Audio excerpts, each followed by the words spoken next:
Narito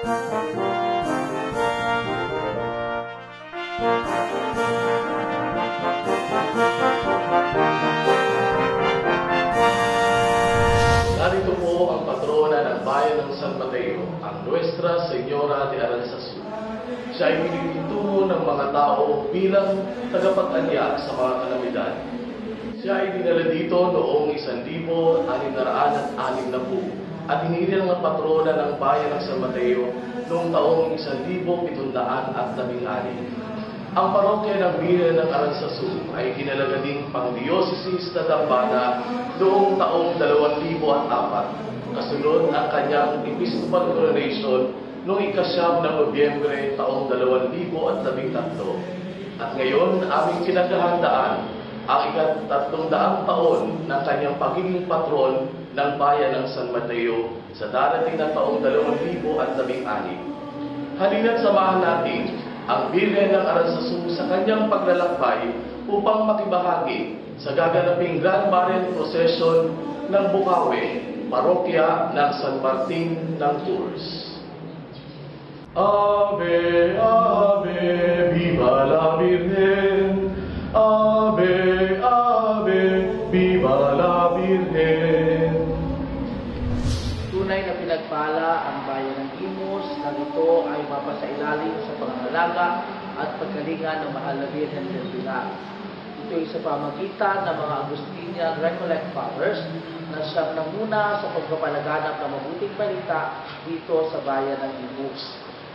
At magmula noon, ang mga Imusenyo ay nagkaroon ng malalim na debosyon sa mahal na Birhen del Pilar na tinatawag nilang Nana Pilar. At sa pamagitan ng malaganap na pagpapalibusyon ng mga Agustinian Recollect, tunay na naging malaking bahagi ng buhay ng mga Imusenyo ang Nana Pilar.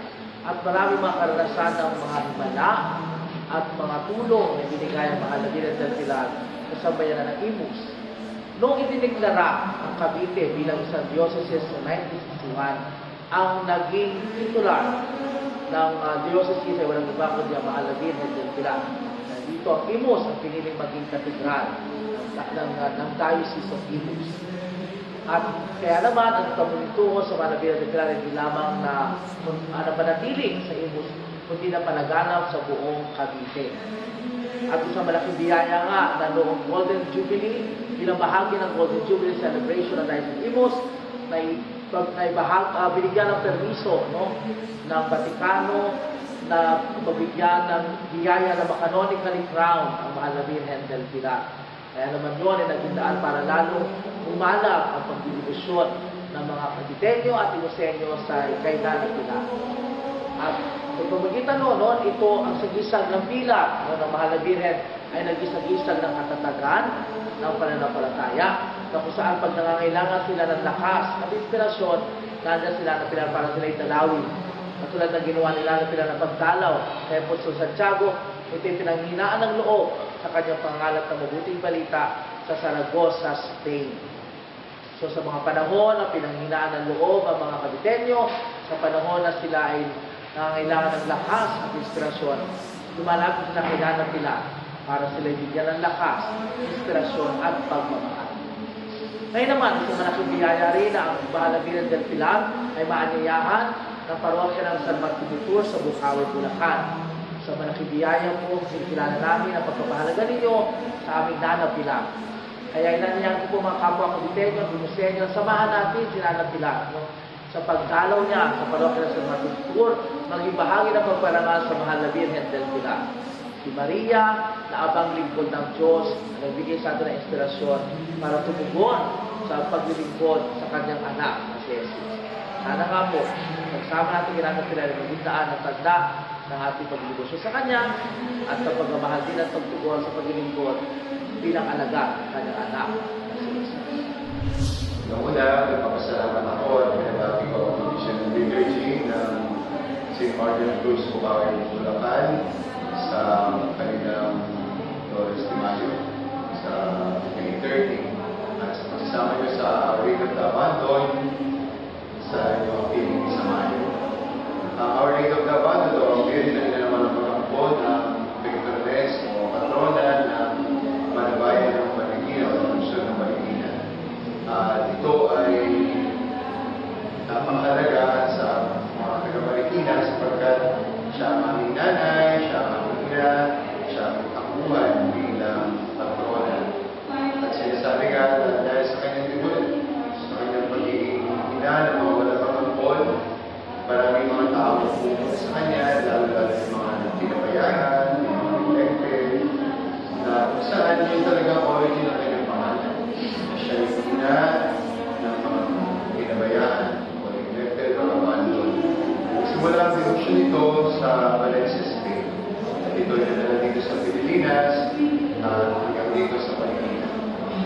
Sa ngayon, ang aming parokya dito sa Paliginan ay aming inayos, pinaganda para sa kanya.